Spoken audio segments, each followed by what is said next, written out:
I don't understand. तो बेटा हमारा पेज नंबर 51 पे 12th क्वेश्चन था, the poet wishes to go back to his childhood days because. Poet अपने childhood days पे वापस जाना चाहता है, क्यों? हमारे ऑप्शंस थे, his present is painful, he was happy when he was a child, he did not worry when he was a child, all of the above। तो बिल्कुल साफ समझ में आ रहा है आयाम, क्या होना चाहिए बेटा हमारा ऑप्शन, इसमें कौन सा वाला आपको टिक करोगे आप बेटा? Ma'am the fourth option, all of the above. All of the above, सारी चीजें बिल्कुल ठीक है। अब बेटा 13th क्वेश्चन पे हमारे एमसीक्यू पे, why did the poet wish that his life had ended when he was a child? जब मैं छोटा था तभी मेरी लाइफ एंड हो जाती तो अच्छा था। तो बेटा पोएट ऐसा क्यों विश करता है? ऑप्शंस इन्होंने दिए हैं, it was a difficult life as a child, क्योंकि बचपन में उसको बहुत परेशानी उठानी पड़ी, because his blissful childhood days would have continued, बेटा उसके वो अच्छे वाले दिन वैसे ही चलते जाते, he did not wish to become an adult, he did not want to live now। वर्धमान किस पे टिक करना चाहिए बेटा, बड़ा डिफिकल्ट है। Ma'am, please repeat the last option. he did not want to live now, वो अब जिंदा नहीं रहना चाहता। वो ऐसा क्यों कह रहा है कि अच्छा होता मेरे को तभी डेथ आ जाती, it was a difficult Ma'am, life. हाँ बेटा बोल।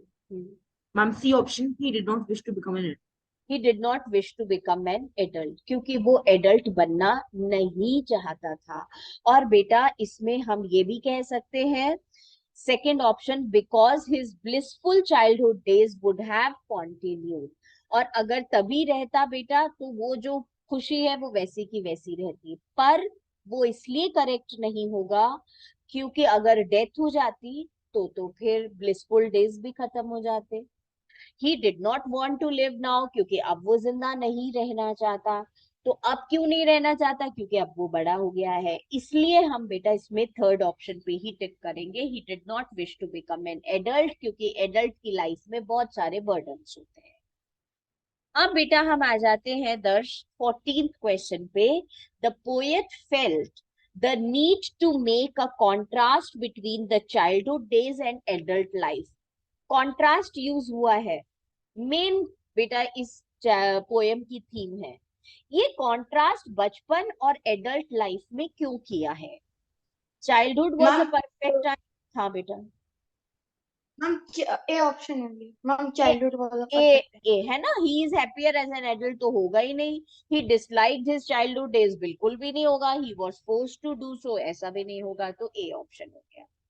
और बेटा लास्ट है, why is there a repetition of the words I remember, ये रिफ्रेन क्यों यूज हुआ है? I am to create a musical quality, to emphasize his childhood memories, to show poet's memory was short-lived, for no reason। किस पे बेटा टिक करेगा? किस ma'am पे? Option B, to emphasis his childhood memories. हाँ सेकेंड वाले पे, क्योंकि वो बार बार चाइल्डहुड मेमोरीज को फोकस में लाना चाह रहा है। ठीक हो। हाँ वर्धमान बोल बेटा। Ma'am, what is meant by short-lived here? बेटा शॉर्ट लिव्ड का मतलब होता है कि उसकी जो याद है, मेमोरी है ना, वो बहुत थोड़े टाइम के लिए है। तो जब थोड़े टाइम के लिए होती है ना, जैसे आप आंसर याद करते हो फिर आपको लगता है कि मेरी तो मेमोरी अभी इसको याद नहीं कर पाएगी, शॉर्ट लिव्ड है मेरी मेमोरी, आप बार बार बोलते हो ना, उसको रिपीट करते हो, तो उसकी मेमोरी बहुत थोड़ी देर की है, इसलिए वो बार बार बोल रहा है आई रिमेम्बर, क्योंकि वो भूल जाता है बार बार। वो तो ऑप्शन हो ही नहीं सकता। Okay, thank you. ठीक है, अब बेटा हम रजिस्टर निकालेंगे, रजिस्टर में हम लिखेंगे पोयम का नाम आई रिमेम्बर, फिर हम लिखेंगे बेटा पोएट का नाम, और बेटा हमारे जो पोएट साहब हैं उनका नाम हो गया है थॉमस हुड, और हम लिखेंगे एक क्वेश्चन।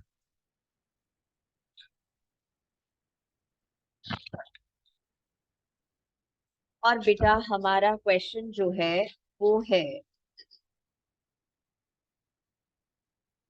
when did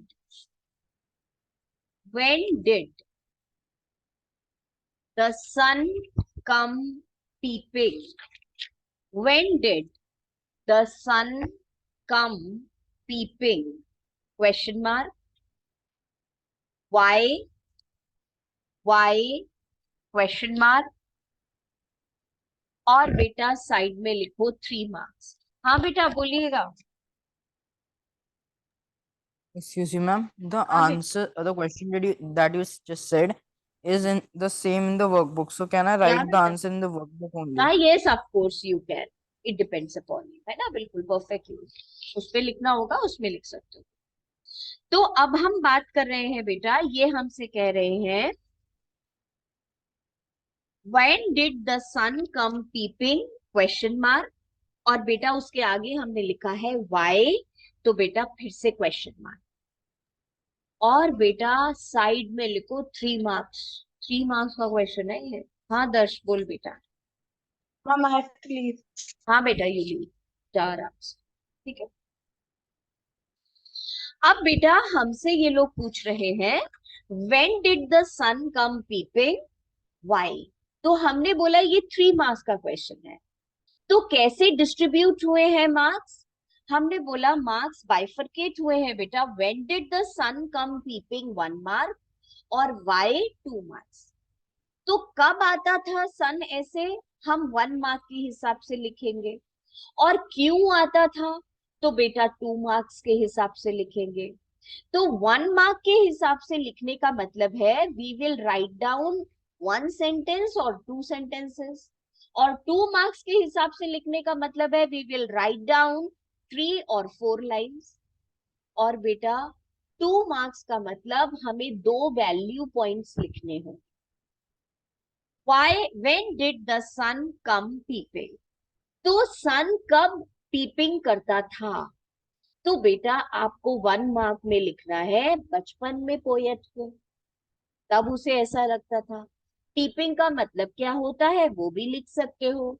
और पर्सोनिफिकेशन यूज हुआ है ये भी लिख सकते हो. अब आ जाओ सेकंड क्वेश्चन पे. व्हाई? ऐसा क्यों बोला है पोएट ने? तो बेटा 2 रीजंस देने पड़ेंगे. तो आप बोलोगे जब वो छोटा था तो बेटा वो जो रेगुलरिटी थी, फिक्स टाइम पर सन का निकलना, वो उस बच्चे को बहुत अच्छा लगता था. वो रेगुलरिटी. और वो जो बेटा रेगुलरिटी थी वो उसको कंफर्ट देता था. वो उसको सिक्योरिटी फील होती थी. सुबह हो गई, धूप निकलेगी और फिर मैं उठूंगा, फिर बाहर जाऊंगा. तो बेटा कितनी उसकी सेफ्टी और सिक्योर वाली लाइफ थी, कंफर्टिंग लाइफ थी. इसलिए उसने ये वाली लाइन यूज करी. तो हमने पहले माइंड में वैल्यू पॉइंट सोचे और उसके बाद हम लिखना शुरू कर. अब बेटा इसको पहले लिख लो जरा. पहले हम आंसर लिख रहे हैं. The poet remembers. The poet remembers the house in which he grew up. In which he grew up. Stop. Every morning, comma, through a little window. हाँ बेटा I am. Every morning. हाँ बेटा. Which answer are we writing right now? बेटा page number 52, first extract, first answer. When did the come peeping? Why? That. The poet remembers the house where he grew up, full stop. Every morning, comma, through a little window, comma, the rising sun could be seen. The rising sun could be seen. Full stop. ये तो first का answer हो गया बेटा. अब हमें लिखना है वाई. तो वाई का आंसर भी हम देंगे और बेटा हम 2 या 3 लाइंस में लिखेंगे. और अभी तो अगर वर्कबुक में लिख रहे हो तो हमारे पास ज्यादा जगह नहीं है, पर हम कॉपी में जब लिखते हैं, नोटबुक में जब हम लिखते हैं, तो हम नेक्स्ट लाइन में लिखते हैं, पैरा चेंज करके सेकंड पार्ट का आंसर देते हैं। तो बेटा फिर हम लिखेंगे the poet has personified, the poet has personified the sun, full stop. He felt the sun would come regularly at the fixed time, at the fixed time, full stop. This reminds him, this reminds him of the comfort and security of childhood. This reminds him of comfort and security of childhood. Full stop. तो बेटा हमने जो first वाला answer लिखा है उसमें हमने underline कर ली वो वाली लाइन जहां हमने लिखा था through a window it could be seen, और नेक्स्ट वाले में बेटा हमने अंडरलाइन करी कंफर्ट एंड सिक्योरिटी, और बेटा हमने अंडरलाइन कर लिया रेगुलरिटी। तो ये दोनों बातें हमने उसमें लिखी। मैम हाँ बेटा वर्तमान। Ma'am repeat what we have to underline. अच्छा बेटा फर्स्ट वाले आंसर में आप अंडरलाइन करोगे बेटा ये वाला through a little window the rising sun could be seen, और बेटा नेक्स्ट वाले में आप रेगुलरिटी वर्ड करोगे, कंफर्ट और सिक्योरिटी वर्ड करोगे। तो दो वैल्यू पॉइंट्स है ना, वो दोनों हमने लिख दिए इसमें। और मैम इस answer can be also write that the sun like came to him, came to call him for to play with him in the morning. He felt, ऐसे लिखना, he felt that the sun would come at the regular time to invite him to play with. ऐसे अगर हम लिखेंगे the son would come to in play with him, तो फिर वो तो बिल्कुल अलग हो जाएगा, उसको ऐसा लगता था। तो ही फेल्ट ऐसा जरूर लिख सकते। अब बेटा आप आ जाओ हमारे जो बुक है उस पर। ये तो आप रजिस्टर बंद कर दो, अभी मैं इसके नोट्स भेजूंगी, तो हम नेक्स्ट क्लास में नोट्स पढ़ेंगे, एक और आंसर लिखेंगे, वो अभी हमारा चलता रहेगा। अब आप आओ बेटा ट्रेजर चेस्ट पे, और सेकंड चैप्टर जो है वो हमें शुरू करना है। We will be very happy. Bonku बाबू's friend was a long chapter, पर ये तो बड़ा प्यारा चैप्टर है, ये तो बड़ा छोटा सा चैप्टर है। So we can feel a little happy कि अरे वाह ये तो बहुत ही छोटा सा चैप्टर है। पर बेटा छोटा सा तो है, पर इसमें बहुत सारी बातें हैं जो कि हमको समझनी पड़ेंगी। ठीक है, तो बेटा हम अपने ट्रेजर चेस्ट पे पेज नंबर निकाल रहे हैं 8383 और बहुत इंपॉर्टेंट चीजें हैं बेटा इस पैराग्राफ में, ये जो बॉक्स बनाया हुआ है इसमें, जो कि हमें क्वेश्चंस में आंसर करने में बहुत आसानी हो जाएगी अगर हमने ये अंडरस्टैंड कर लिया तो। Charles Dickens was an English writer and social critic.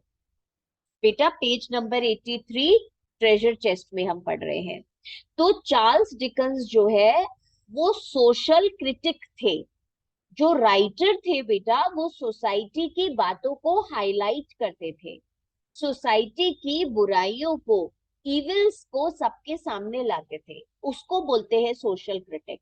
तो जो सोसाइटी थी बेटा उस जमाने की, उसको फोकस किया है। He is regarded by many as the greatest novelist of the Victorian era. और वो टाइम पीरियड विक्टोरियन टाइम्स कहलाता है। और बेटा इंग्लैंड का राइटर है, 19th सेंचुरी को हम लोग विक्टोरियन एरा बोलते हैं, विक्टोरियन पीरियड बोलते हैं, जिसके इविल्स को इन्होंने हाईलाइट किया है। Oliver asks for more, the orphan Oliver. तो बेटा ऑलिवर एक ऑर्फन थे, he did not have his parents and his companions were ill treated, बहुत बुरा व्यवहार होता था उनके साथ, and starved in the workhouse। और बेटा they were starved, they would die of hunger बेटा वर्क हाउस में। अब ये वर्क हाउसेस वो बिल्डिंग्स हुआ करती थी जहां पर ये कहा जाता था कि जो लोग अनाथ है, बीमार है, जो लोग बेटा गरीब हैं, जिनके पास कुछ रहने को नहीं है, वो वर्क हाउस में रह लें। पर ये वर्क हाउसेस बहुत ही ज्यादा क्रूअल बिहेवियर जो है बेटा यहाँ पे अथॉरिटीज करती। तो वर्क हाउसेस इसलिए बनाए गए थे ताकि जिन लोगों के पास घर नहीं है, जो बीमार हैं, अकेले हैं, अनाथ हैं, वो यहाँ रह ले। पर बेटा यहाँ पर तो अलग ही कहानी थी, इनको बहुत टॉर्चर किया जाता था और गवर्नमेंट की तरफ से जो भी एड आती थी वो अथॉरिटीज खुद यूज कर लेती थी, इनको कुछ देती नहीं थी। Now, one day, a tall boy announced that he would eat the boy who slept next to him unless he was given extra gruel. Irony देखो बेटा, when a child grows up, he needs so much to eat. जब कोई बच्चा बड़ा होता है, he needs so much food to eat, क्योंकि growth के लिए हमें खाने की जरूरत होती है। और बेटा वहां पे बच्चों को खाना मिलता नहीं है, तो एक बच्चा इतना परेशान हो गया, वो कहता है इतना भूख लग रहा है that I can eat a live person, मैं दूसरे बच्चे को खा जाऊंगा। और बेटा एक्स्ट्रा ग्रियूल, ग्रियूल का मतलब क्या होता है? कौर, खाना। अ काउंसिल वाज हेल्ड, सारे बच्चों ने बेटा मीटिंग करी वर्क हाउस के, and it was decided that Oliver should ask the master for more. तो जो वर्क हाउस का मास्टर है उससे ऑलिवर तुम बोलोगे। ऑलिवर पतला सा लड़का नया था, उसी को बेटा बोल दिया कि तेरे को ही बोलना है और तुम ही जो है वो लीड करोगे और तुम खाना मांगोगे extra. Oliver Twist was then bound into apprenticeship with an undertaker। और बेटा इस गलती के लिए, क्योंकि उसने खाना कुछ और मांग लिया, ज्यादा मांग लिया, बेटा ही वॉज देन बाउंड, बाउंड का मतलब फोर्स्ड, अप्रेंटिसशिप का मतलब लिखो असिस्टेंट बना दिया उसे एक अंडरटेकर के साथ। अंडरटेकर का मतलब एक पर्सन जो कि कॉफिन्स बिल्ड करता है, जिसमें डेड बॉडीज को रखते हैं। Oliver twist exposes the cruel treatment of many orphans in London in the mid 19th century, industrial age England। बहुत इंपॉर्टेंट है, ये विक्टोरियन एरा टाइम्स है, मिड 19th सेंचुरी है, वर्क हाउसेस में कैसा ट्रीटमेंट मिलता था ये उसकी कहानी है। मैम इंडस्ट्रियल एज इंग्लैंड, तो इंग्लैंड का बैकग्राउंड है, इंग्लैंड में इंडस्ट्रीज लग रही थी और इंडस्ट्रीज लगने की वजह से सोसाइटी में दो ग्रुप्स बन गए थे, rich people and poor people. Rich people वो जिनकी इंडस्ट्रीज थी और पुअर पीपल वो जो उसमें मजदूर बन के काम करते थे। तो society, English society was divided into two parts. ये बेटा डिसएडवांटेजेस थे इंडस्ट्रियल एज के। दिस एक्सर्ट, एक्सर्ट का मतलब this passage reflects Dickens own experiences and difficult childhood. बेटा खुद हमारा राइटर बहुत परेशानी का बचपन उसने गुजारा था, तो उसकी नॉवेल्स में थोड़ी थोड़ी सी वो वाली टच आ जाती है। Despite the evident pathos, evident का मतलब क्लियर, पैथोस का मतलब पिटी, क्लियरली बेटा बहुत दया आएगी। Dickens manages to infuse the central character with gentility and empathy। तो बेटा जो सेंट्रल कैरेक्टर है, मेन कैरेक्टर है कहानी का, ऑलिवर, उसे चार्ल्स डिकन्स ने एम्पैथिकली बेटा प्रेजेंट किया है। एम्पैथी का मतलब फीलिंग हिज कंडीशन, उसकी कंडीशन को फील करके उसको प्रेजेंट किया है और बहुत जेंटली प्रेजेंट किया है। तो बेटा ये हमारे 2-3 वर्ड्स हो गए, age of industrial era, mid 19th century, pathos, pity clearly आई। अब आप आ जाओ पेज नंबर 84 पर, जो हम बेटा बुक में से पढ़ रहे हैं। है तो बेटा छोटा सा ही, ज्यादा लंबा चैप्टर नहीं है, but obviously we can not finish it in one day. Oliver asks for more. Among other buildings in a town in England, there was a house for poor people who had no money and nowhere to live. This was called the workhouse. तो what were workhouses? आप ये लिख दोगे बेटा बड़े आराम से। एक building for the poor and orphans. Oliver Twist was born in a workhouse. His mother, a young woman, lay ill in bed. बीमार है बेटा, बिस्तर पे लेटी है। After giving birth to Oliver, a doctor and an old woman stood by her. उसके पास एक doctor और एक बेटा बूढ़ी सी औरत खड़ी हुई है। By her side, she lifted her head from the pillow. और इस लेडी ने, बेटा बहुत बीमार है, बहुत वीक है, और इसने अपना सिर ऊपर उठाया तकिए पर से। Let me see the child and die, she said. Pathos देखो बेटा, पिटी देखो बेटा। तो वो वुमन को पता है कि उसकी डेथ हो जाएगी, पर वो फर्स्ट और लास्ट टाइम अपने बच्चे का चेहरा देखना चाहती है। Oh, you mustn't talk about dying yet, said the doctor. अरे अभी you should not talk about death. मौत के बारे में बातें नहीं करो भाई, ऐसे मत बोलो, डॉक्टर ने बोला। No, dear, said the old woman. You are too young to die. और बेटा वो जो ओल्ड वुमन पास में खड़ी थी, उसने भी यही बोला, अभी तो तुम्हारी एज ही कुछ नहीं है, अभी क्यों तुम्हारी डेथ होगी। The young woman shook her head. बेटा shook her head का मतलब refused, उसने सिर हिला दिया, मतलब she did not agree that she would not die, and held out her hand towards the child. और बेटा held out का मतलब extend, आगे बढ़ा दिया अपने हाथ उस बच्चे की तरफ। The doctor put the child in her arms. और बेटा डॉक्टर ने उस छोटे बच्चे को मम्मा के हाथों में दे दिया। She pressed her cold white lips to its face and then fell back.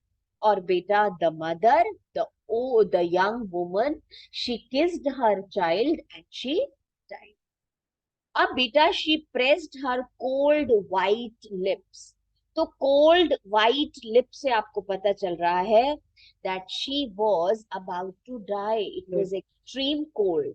और उससे आपको पता चल रहा है बेटा that she was to die. She is dead, said the doctor. Yes, poor dear, said the old woman as she took the child away from its dead mother. Poor dear, hi bichari. She was a good-looking girl, said the doctor as he put on his hat and gloves. अब बेटा death हो गई है तो क्या करे, वो भी जाने की तैयारी कर रहा है, डॉक्टर अपने घर जा रहा है, उसने हैट लगा लिया, ग्लव्स पहन लिया। Where did she come from? कहाँ से आई थी ये? She was brought here last night. पता नहीं कहाँ से आई थी। वो बेटा वर्क हाउस जो था, उसमें जो बूढ़ी औरत है, वो जो अथॉरिटी है, उसने बोला पता नहीं कहाँ से आई थी, कल आई थी, said the old woman. She was lying in the street.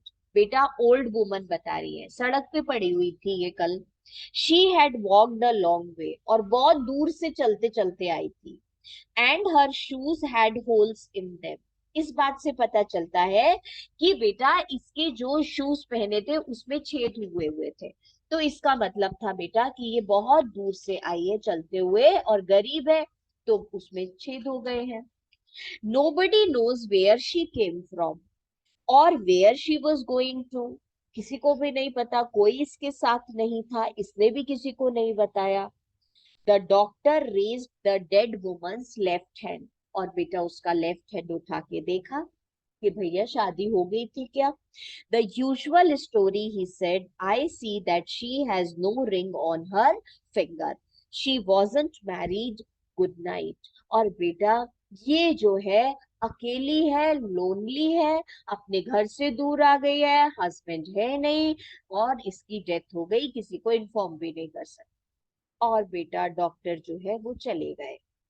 He went home to his dinner. बेटा इस लाइन से पता चलता है there was no sympathy. There it was a routine affair in that time. इस तरीके की डेथ्स होना बहुत कॉमन था उस टाइम पर। और बेटा वो अपने घर चला गया खाना वाना खाने के लिए। पेज 85 पे the old woman sat down on a chair in front of the fire. बेटा विंटर सीजन है, and began to dress the baby. और बेटा न्यूली बॉर्न बेबी है, उसको कपड़े वपड़े ढूंढ ढांड के पहनाने हैं तो पहनाने शुरू कर दिए। She dressed him in the very old clothes. Look at the pitiable condition. अब देखो बेटा कितना pitiable condition है, और उसको पुराने कपड़े पहनाए जा रहे बच्चे को। Used for babies who were born in the workhouse. जो भी बच्चा बेटा यहाँ बॉर्न होता था उसको ऐसे ही पुराने पुराने कपड़े पहनाए जाते थे। The child was an orphan, born into a world which had no love or pity for him.